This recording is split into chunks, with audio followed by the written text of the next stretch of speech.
आज की हमारी कहानी है जादुई आलू। एक गांव था रामगढ़ नाम का, जो कि पहाड़ों के बीच था और बहुत ही हरा भरा सुंदर गांव था। वहाँ पे एक छोटी सी झोपड़ी थी जिसमें एक बहुत ही छोटा सा परिवार रहा करता था। उनमें मुख्य थे रामलाल जी, जो कि एक किसान थे और वो बहुत ही ज़्यादा मेहनती इंसान थे। दिन रात बहुत ज़्यादा मेहनत किया करते थे। उनकी एक बीवी थी सीता। सीता एक बहुत ही अच्छी गृहिणी थी और अपने परिवार का बहुत ही ज़्यादा ध्यान रखती थी और दिन रात बहुत ज़्यादा मेहनत करती थी ताकि उनकी गरीबी दूर हो सके।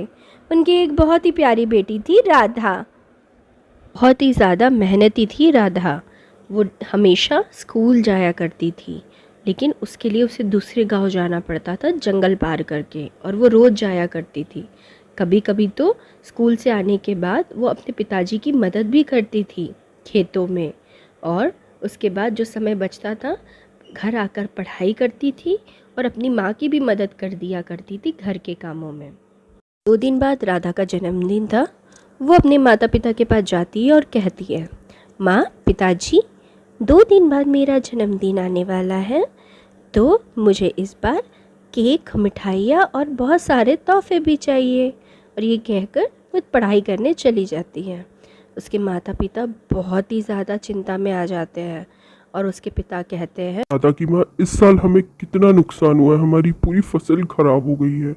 ऐसे में हम ये तोहफे और सब कुछ कैसे करेंगे। इसी चिंता में दोनों सोचने लग जाते हैं और बहुत ही ज़्यादा परेशान हो जाते हैं। अगले दिन सुबह राधा के पिता अपने खेतों में जाते हैं और रास्ते भर यही सोचते रहते हैं, आज ये जो थोड़ी बहुत फसल बच गई है, इससे मैं कुछ कर लूँ, कुछ तो निकल आए। और तभी कुछ आलू उन्हें खोदाई करने पे मिल जाते हैं। लेकिन तभी ये चमकीले चमकीले क्या नजर आ रहा है, जरा देखूं तो। अरे ये तो बहुत ही चमकीले और सुंदर आलू है। चलो इन्हें लेकर घर जाते हैं। रामलाल जी अपने घर की ओर निकल पड़ते हैं। सीता, ये देखो, आज मुझे खेतों में काम करते हुए जब मैं आलू निकाल रहा था तो ये सुनहरे आलू भी दिखाई दिए। देखो जरा कितनी सुंदर है। उनकी बीवी कहती है, सुनिए, वैसे ही बहुत रात हो गई है, चलिए सोने चलिए, कल सुबह उठकर हम देखते हैं कि इन आलूओं का क्या किया जाए। उनके वहाँ से जाते ही उन आलूओं में से एक अजीब सी रोशनी निकलना शुरू होती है और देखते ही देखते पूरा रूम आलूओं से लबालब भर जाता है।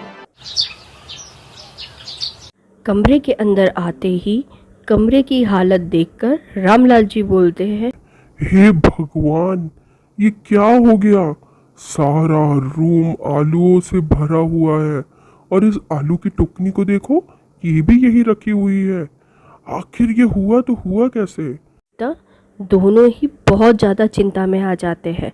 तभी राधा की माँ कहती है, मुझे तो लगता है ये सारा कारनामा इन जादुई आलूओं का है।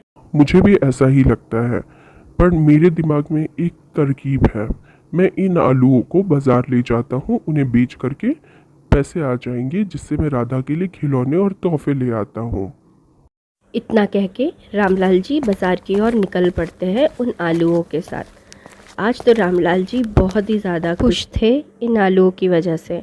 बाज़ार जाके वो बहुत सारे तोहफे और खिलौने राधा के लिए ले आते हैं। इन तोहफों और खिलौनों को देखकर राधा बहुत ही ज़्यादा खुश हो जाती है और अपने माता पिता से धन्यवाद कहती है। बहुत ही ज़्यादा खुश थे। उसके बाद से रोज़ इसी तरह उन्हें आलू मिलते थे और वो उन्हें बेच करके बहुत सारे पैसे कमा लेते हैं।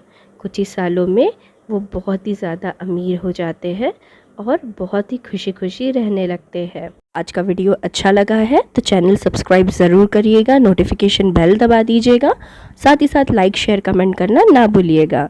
थैंक यू दोस्तों।